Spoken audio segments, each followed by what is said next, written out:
예, 여러분 안녕하십니까? 팡터와 정기연서 36번째 시간입니다. 오늘은 사무엘상 30장 1절부터 31절까지를 다루도록 그렇게 하겠습니다.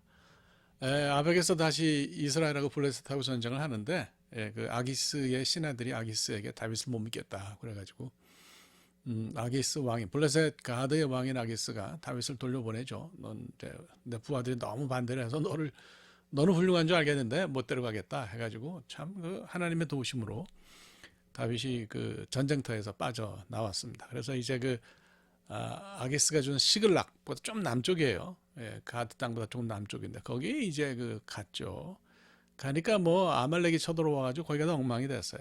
그래서 이제 그걸 해결하는 그런 내용을 다룬 것이 사무엘상 30장 말씀입니다. 아말렉 조금 얘기를 좀 하죠. 아말렉 얘기를 하고 그다음에 이제 제가 느낀 거 두 가지를 얘기하도록 그렇게 하겠습니다. 우선 아말렉은요 참 수수께끼예요. 성경에 여러 가지 족속이 나오는데 가나안에 아말렉이 정말 수수께끼예요. 이곳저곳에서 갑툭튀합니다. 갑자기 툭 하고 튀어나와요. 그래서 뭐 하여튼 성경 안에서 찾을 수 있는 대로 찾아서 아말렉에 대해서 이야기를 해보자고요. 아말렉은 구약 성경에 나오는 고대 민족인데요. 이스라엘 남쪽 지역에 살았어요. 이스라엘 민족 오랫동안 괴롭혔죠. 그래서 어떤 사람들은 뭐 암락이라고 하는 단어가 있는데 이게 이제 그 피를 핥는 사람이다. 그러니까 싸움을 좋아하는 사람이다. 뭐 이런 뜻이겠죠. 거기서 기원했다는 주장도 있고 말썽꾸러기라는 뜻을 가진 말에서 왔다. 뭐 이런 주장도 있는데 정확한 어원은 사실은 알 수가 없어요. 그러니까 아말렉이라고 하는 말은 그냥 의미는 잘 모릅니다. 그러니까 그냥 그렇게 생각하시면 될 것 같고요. 성경을 보면 창세기 36장 22절을 보시면 아말렉이 에서의 아들 엘리바스가 이제 그 첩을 얻었는데 딥나죠. 딥나에게서 얻은 아들이에요. 추장 아말렉으로도 나타나는데 딥나는 그 에돔 지역의 남쪽이죠. 에돔 지역에 살던 호리 사람, 호리 족속인이었던 걸로 그렇게 보입니다. 그러니까 뭐 어쨌든 아말렉은 상당히 이스라엘 가나안 남쪽 지역에 살던 사람들도 이렇게 생각할 수 있겠죠. 그래서 성경에서는 아말렉 사람들이 바로 이 아말렉 딥나의 아들 그러니까 엘리바스가 낳은 아들 엘리바스와 딥나의 아들인 그 아말렉의 자손들로 나타나는 거죠. 그래서 뭐 요세푸스는 유대인 그 역사가잖아요. 아말렉을 두고서 아주 그 경멸적인 그런 표현을 썼어요. 사생아. 그래서 노토스라고 하는 헬라어로 사생아라는 뜻인데 그렇게 그들을 불렀습니다. 그러니까 이제 유대인들은 그 에서로부터 나왔거나 그 롯으로부터 나왔거나 그러면 이제 정통이 아니라고 생각해가지고 좀 무시하는 경향이 있어요. 그렇게 봤는데 미드라시를 읽어보면 후기 유대주의 문서의 미드라시를 읽어보면은 아말렉이 이스라엘 사람들의 최대 적이었다 이렇게 표현합니다. 뭐 어쨌든 그렇죠. 그래서 말씀드린 것처럼 아말렉 족속은 네게브의 남쪽에 광야에 거주했던 걸로 보이고요. 거기서 뭐 반유목민 반 그 농경 생활 뭐 이렇게 하면서 살았던 걸로 그렇게 보입니다. 자, 성경에 나오는 아말렉의 어떤 그 자취를 조금 더 찾아보면요. 먼저 이제 모세가 이스라엘 백성들을 이끌고 시내 광야에서 40년 동안 방황하다가 가나안 땅에 들어가잖아요. 그럴 때 이제 그 이스라엘 사람들의 가나안 진입을 방해한 사람들 가운데 대표적인 것이 아말렉으로 나타나는 거죠. 그래서 이제 적대 관계가 되는데요.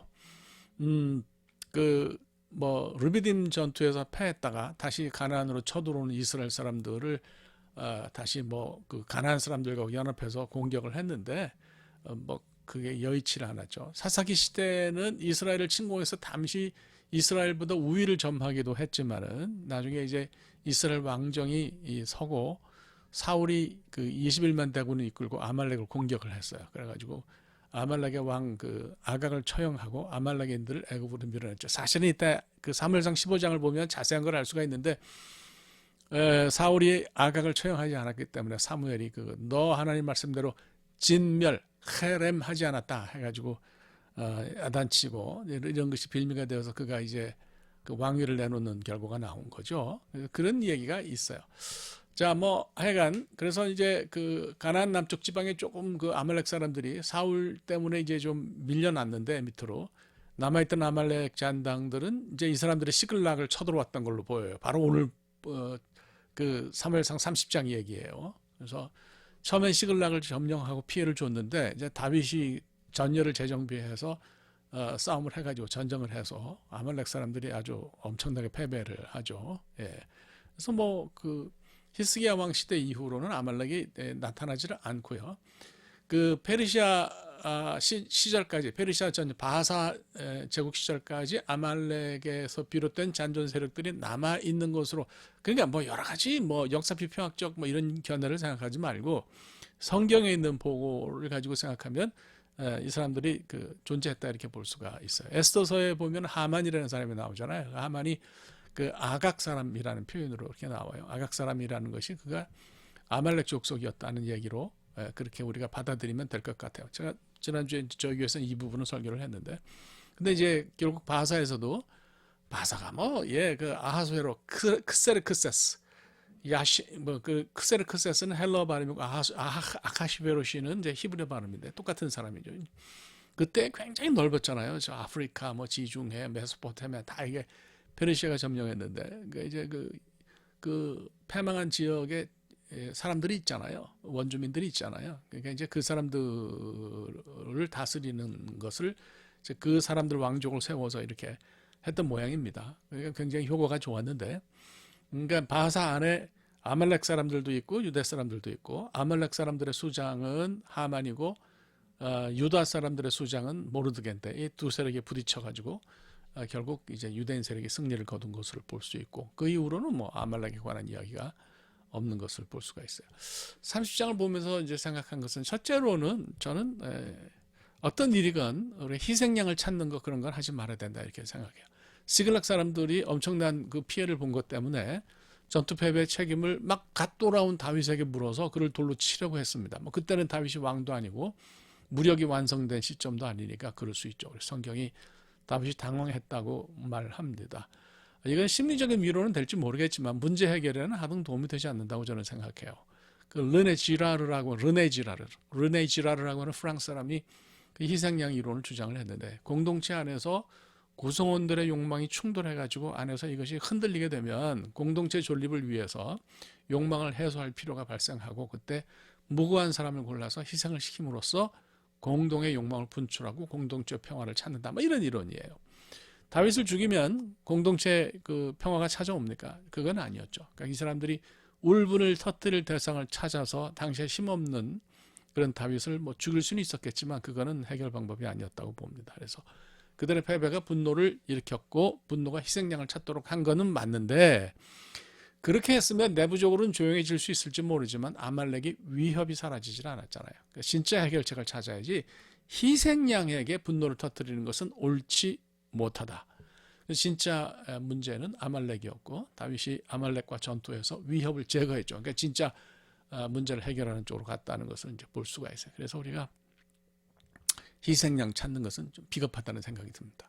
문제 해결에 도움이 안 된다는 생각이 들어요. 근데 이제 그런 경우가 참 많아요. 그게 안타깝죠. 두 번째로 무엇이 평등이고 무엇이 불평등이냐, 뭐가 공정이고 뭐가 불공정이냐 이런 생각이 듭니다.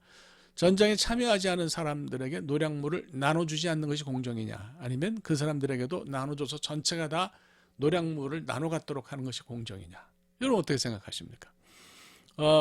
제가 이런 생각을 하면서 항상 모든 일에 있어서 최선의 방법을 선택하고 모든 불평이 없어지도록 하는 결정이라는 게 과연 있나? 그런 건 없다 하는 생각이 좀 들었어요. 뭐 공정 내지는 평등에 관해서는 이론이 분분한데요. 제가 그걸 여기서 설명하려는 생각은 없습니다. 단지 제가 관심을 갖는 것은 다윗의 해결책입니다. 다윗은 여기서 사실이 무엇이든지 무엇이 뭐 공평하든지 아닌지 그것을 관심에서 따져 들어간 게 아니고 사람들로 하여금 박탈감을 느끼지 않도록 배려했다는 것이 저는 굉장히 관심이 가요. 그러니까 이제 뭐 공정을 이론적으로 따져서 그것을 실천하는 데 관심이 있었다기보다는 사람들이 나는 제외됐다, 이런 박탈감을 갖지 않도록 하는데 신경을 썼다는 거죠. 여러분 나눠주지 말자고 한 사람들의 불평이 좀 남아 있었겠죠. 뭐 전쟁에 같이 아말렉과의 전쟁에 참여하지 않은 사람 한 200명이 있었는데, 전쟁에 참여했던 사람들이 그 사람들은 전쟁 안 했으니까 물건 나눠주지 말자 그랬단 말이죠. 근데 다윗은 나눠주라 그랬단 말이죠. 그럼 나눠주지 말자고 한 사람들이 불평하지 않았겠어요.